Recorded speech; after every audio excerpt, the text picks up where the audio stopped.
I think I left time for a few questions. Yes? Very inspiring. Let me ask you this question. There will be a convention and there will be a national platform of several planks because there are several issues there and there are others. Or put it this way, if you had 100 hours to divide up to talk to the American people about what is happening in America, what should happen, or what other way you want to do it, how much time would you allocate to what you're saying versus the other secular, we'll call them, issues, defined, more secular than sacred, or which would be the wider or narrower planks in the platform? Well, you know, it's a little bit of a question. If you're going to build a house, right, how much time do you spend putting on the roof versus how much time do you spend laying down the foundations? Well, you know, if you think about that for a minute, sir, you will realize that that ain't a question of time. It's a question of priorities. Because if you start building the roof before you put down the foundations and the walls, you're doing yourself no good. And if also the foundations are crumbling and you're upstairs repairing the roof, you're going to end up very unpleasantly surprised when the house collapses and you collapse underneath it. So I think what we really have to ask is, do we really want to devote some time renewing the foundations in principle of this republic? And my answer to that question is we'd better. But I also think it's practically illustrated. Let's take several separate problems. Welfare, poverty, which is related to welfare, crime, educational performance, illegitimacy, again related to welfare, but still all separate issues, right? Also things like gangs and urban violence and so forth. Now, you and I have been reading the same studies for the last several months. They've been coming out, one after another. Oh, the National Fatherhood Institute, the N.E. Casey Foundation, even the New Democrats have begun to see the obvious. And that obvious is this. All of those problems, every single one of them, even in the minds of the most obtuse social scientist calculator, relate to one phenomenon: the self-destruction and breakdown of the marriage-based two-parent family in this country. And I think that what is clear, we were talking about this at the table, and maybe I think it a little more clearly, I see it a little more clearly than others, because I come from a community where if economic factors were going to destroy the family, they would have destroyed the family in 1910 or 1920 or 1930, and they did nothing of the kind. Matter of fact, in the black community, 75 to 80% of the children were being raised in two-parent families through everything that happened until the government came to help.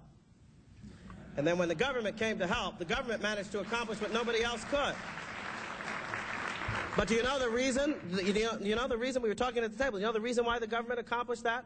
Why the government did what even slavery couldn't do? During slavery, they estimate that between 50 and 60% of the children born to slaves were raised in two-parent families. Today, in our society, that number, by our measure, is 36%. You got to work to do more harm to a community than slavery. So how do we do it? We didn't do it by striking material blows at people. We did it by manipulating material incentives in such a way as to strike the most devastating moral blows that we could, to destroy the things that bind fathers to children and mothers to fathers to children. It was those moral factors that destroyed the family.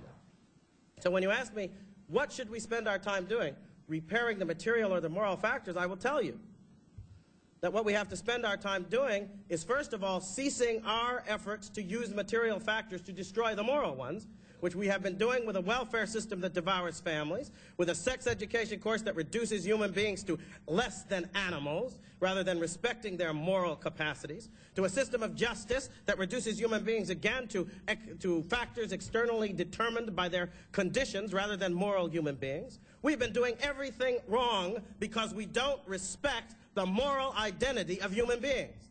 Don't you think that it's time we got back to that respect? Because if we don't, none of the policies we put together on material grounds are going to work. In fact, like the welfare policies we're proposing, they're going to do more harm. See, I'm watching this welfare reform debate. We spent 30 or 40 years taking the fathers out of the home. Now we're talking about whether we should put the mothers to work. Now, I'll just say this very simply, and summary answer.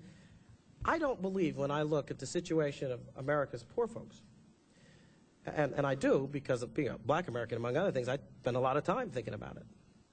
I don't believe that that situation exists because there are not enough women in the workplace, that there are too many mothers staying home to take care of their kids. I don't believe that's why that happens.